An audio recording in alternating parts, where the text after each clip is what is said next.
എല്ലാവർക്കും ദേവി കൃപ റെസിപ്പിയിലേക്ക് സ്വാഗതം. ഇന്ന് ഞാൻ ഉണ്ടാക്കാൻ പോകുന്നത് ഒരു വെള്ളരിക്ക കിച്ചടിയാണ്. നമ്മൾ സദ്യക്കൊക്കെ കഴിച്ചിട്ടുണ്ടാവും. അപ്പോൾ അത് പെട്ടെന്നൊരു 10 മിനിറ്റിനുള്ളിൽ നമുക്ക് വീട്ടിലെങ്ങനെ ഉണ്ടാക്കാമെന്ന് നോക്കാം. അപ്പോൾ എല്ലാവർക്കും റെസിപ്പിയിലേക്ക് സ്വാഗതം. നന്ദി, നമസ്കാരം. അപ്പോൾ റെസിപ്പിയിലേക്ക് കടക്കാം. നമസ്തേ, എല്ലാവർക്കും ദേവി കൃപ റെസിപ്പിയിലേക്ക് സ്വാഗതം. ഇന്ന് ഞാൻ ഉണ്ടാക്കാൻ പോകുന്നത് ഒരു വെള്ളരിക്ക കിച്ചടിയാണ്. അപ്പോൾ അതിനായിട്ട് ഞാനിവിടെ വെള്ളരിക്ക എടുത്തിട്ട് കുക്കറിൽ വെള്ളം ഒഴിച്ചിട്ട് കുക്ക് ചെയ്ത് വെച്ചിട്ടുണ്ട്. കണ്ടില്ലേ, വെള്ളരിക്ക ഞാൻ കുക്ക് ചെയ്ത് വെച്ചിട്ടുണ്ട്. പിന്നെ പെട്ടെന്ന് ഉണ്ടാക്കാൻ പറ്റും വെള്ളരിക്ക കിച്ചടി കേട്ടോ. പിന്നെ ഞാൻ ചെയ്തേക്കണത് ഞാൻ ഒരു മിക്സിയിൽ നമ്മൾ അരയ്ക്കണ ജാറില്ലേ, മിക്സിയുടെ ജാറിലേക്ക് ഞാൻ ഒരു 5-6 പച്ചമുളക് ഇട്ടിട്ടുണ്ട്. പിന്നെ തേങ്ങ എടുത്തിട്ടുണ്ട്. പിന്നെ കുറച്ച് കടുക്. കിച്ചടി എന്ന് പറയുമ്പോൾ നമ്മൾ കടുകാണ് അരയ്ക്കേണ്ടത് കേട്ടോ. കണ്ടോ, കടുക് അരയ്ക്കണം. പിന്നെ ഞാൻ ഈ തേങ്ങയുടെ കൂടെ വെള്ളം ഒഴിച്ചിട്ടല്ല അരയ്ക്കുക. ഞാൻ കാണിച്ചു തരാം കേട്ടോ. നല്ല കട്ട തൈര്, നല്ല കട്ട തൈരുണ്ട്, അത് കൂട്ടിയിട്ടാണ് ഞാൻ അരയ്ക്കുക. അപ്പം അതിന് ശേഷം ഞാൻ പിന്നെ നിങ്ങളെ അടുത്ത സ്റ്റെപ്പ് കാണിക്കാം. അടുത്തതായിട്ട് ചെയ്യണത്, ഞാൻ ആ വെള്ളരിക്ക ഓൾറെഡി കുക്ക് ചെയ്ത് വെച്ചിട്ടില്ലേ, അത് ഇതിലേക്ക് ഒഴിച്ചു. അപ്പോൾ കൂടുതൽ വെള്ളം ഉണ്ടെങ്കിൽ നമുക്ക് ആ വെള്ളം കളയാം കേട്ടോ. കാരണം ഞാൻ ഇത് വെള്ളരിക്കത് കുറച്ച് ഒരുപാട് ലൂസായിട്ടല്ല, കുറച്ചൊരു തിക്കായിട്ടാണ് വെക്കണേ. അപ്പം അത് കഴിഞ്ഞു. അതിന് ശേഷം ഞാൻ ഒട്ടും വെള്ളം ചേർക്കാണ്ട് ആ കട്ട തൈര് ഒഴിച്ചിട്ടാണ് കേട്ടോ ഞാൻ അരച്ചേക്കണത്. കണ്ടില്ലേ? അപ്പോൾ അല്ലേ നല്ല കുറുകുറേന്നിരിക്കണ കണ്ടില്ലേ? അപ്പോൾ ഞാൻ ഗ്യാസ് ഓൺ ചെയ്തു. അതിനുശേഷം ഞാൻ ഈ തൈര്, അതായത് നിങ്ങൾ പ്രത്യേകം ശ്രദ്ധിക്കണം, പച്ചമുളകിന്റെ കൂടെ ഞാൻ പച്ചമുളകിന്റെ കൂടെ ഞാൻ ചേർത്തിരിക്കുന്നത് കടുകാണ് കേട്ടോ. അതാണ് കിച്ചടി. കണ്ടില്ലേ? ഇത് ഒഴിച്ചു കൂട്ടാനായിട്ട് ആണ് ഇന്ന് ഞാൻ യൂസ് ചെയ്യണത്. അപ്പോൾ കണ്ടില്ലേ, ഇനി നമുക്ക് ഇതൊന്ന് എന്താ പറയുക, തിളയ്ക്കണം എന്ന് പറയാൻ ഞാൻ പതയണം.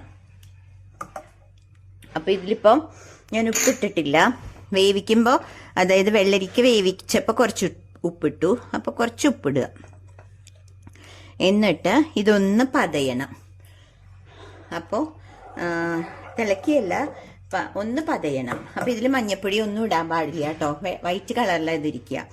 നമ്മൾ സദ്യക്കാണെങ്കിൽ ഇത് കുറച്ചും കൂടി തിക്കായിട്ടിരിക്കും. ഞാൻ കുറച്ച് അധികം തൈരും കുറച്ച് തേങ്ങയും കൂടി ചേർത്ത് ഇത് കുറച്ചൊന്ന് ലൂസാക്കിയിട്ടുണ്ട്. നല്ല തിക്കായിട്ടാണെങ്കിൽ ഇതിങ്ങനെ സെക്കൻഡ് കൂട്ടാനായിട്ട്, ഞാനിതിൻ്റെ ഇന്നത്തെ ഫസ്റ്റ് കൂട്ടാനായിട്ട് തന്നെയാണ് ഇത് എടുക്കണത് കേട്ടോ. അപ്പം ഇതൊന്ന് പതയട്ടെ, അതുവരെ നമുക്കൊന്ന് വെയിറ്റ് ചെയ്യാം. അപ്പോൾ വെള്ളരിക്കയുടെ കുക്കിംഗ് ടൈം എന്ന് പറയണത്, നമ്മൾ കുക്കറിൽ ഒരു വിസിൽ കേട്ടോ. അല്ല, കുക്കറിലല്ല, നമ്മൾ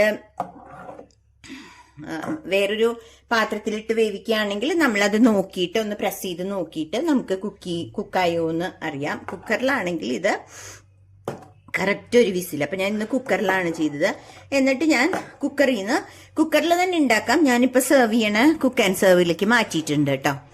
നമുക്ക് നോക്കാം. ഇതൊന്ന് പതയട്ടെ. അപ്പം അതുവരെ ഒന്ന് വെയിറ്റ് ചെയ്യാം. ഓക്കെ. അപ്പം ഇത് കണ്ടില്ലേ, നിങ്ങൾ കണ്ടില്ലേ, ആ പതഞ്ഞ് വരുന്നതാണ് കേട്ടോ. ഇത് നമ്മുടെ അമ്മൂമ്മമാരും ഒക്കെ ഉണ്ടാക്കുന്ന ഒരു കറിയാണ് കിച്ചടി.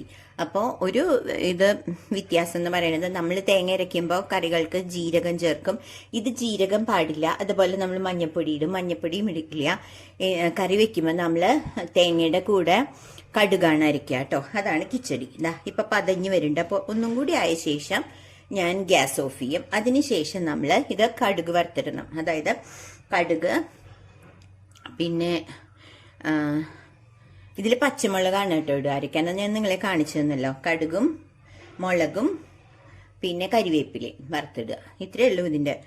ഇപ്പം ഏകദേശം ആയിട്ടോ. പതഞ്ഞു വരുന്നു. ഇത് തിളയ്ക്കാൻ പാടില്ല. അപ്പം തിളച്ച് കഴിഞ്ഞാൽ ഇതെന്താന്ന് വെച്ചാൽ നേർക്കും. അപ്പം ഞാൻ ഗ്യാസ് ഓഫ് ചെയ്യാണ് കേട്ടോ.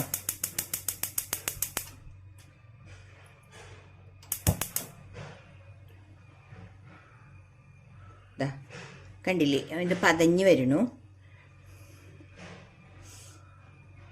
അപ്പം ഞാൻ ഗ്യാസ് ഓഫ് ചെയ്തു.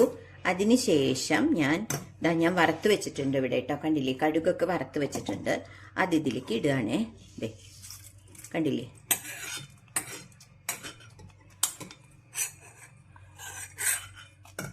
അപ്പോൾ നല്ല അടിപൊളിയായിട്ടുള്ള എന്താ പറയുക കിച്ചടി ഉണ്ടാക്കി.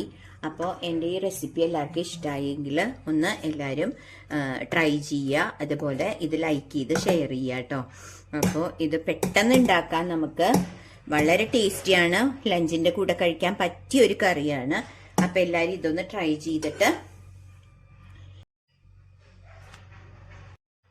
അപ്പോൾ ഇതാ കണ്ടില്ലേ, നല്ല തിക്കായിട്ടുള്ള കൂട്ടാനാണ്.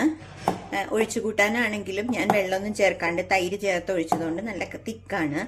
കണ്ടില്ലേ, ഇതാണ് നമ്മുടെ കിച്ചടി. അപ്പം എല്ലാവരും ഇതൊന്ന് ട്രൈ ചെയ്യുക കേട്ടോ. എന്നിട്ട് ഇന്ന് എൻ്റെ ലഞ്ച് മെനു എന്ന് പറയുന്നത് ഇവിടെ കണ്ടില്ലേ നിങ്ങൾ, ഞാൻ ഓൾറെഡി നിങ്ങൾക്ക് വേണ്ടി ഉണ്ടാക്കിയ ആ ഒരു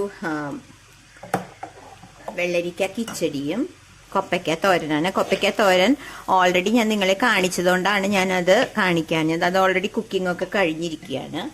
അപ്പോൾ നിങ്ങൾ ഇതൊന്ന് ട്രൈ ചെയ്ത് നോക്കൂട്ടോ. എന്നിട്ട് നിങ്ങൾക്ക് ഇഷ്ടമായെങ്കിൽ നിങ്ങൾ ഷെയർ ചെയ്ത് സബ്സ്ക്രൈബ് ചെയ്ത് ലൈക്ക് ചെയ്യണേ. അപ്പോൾ അടുത്തൊരു റെസിപ്പിയായി വരുന്നവരെ ബായ്.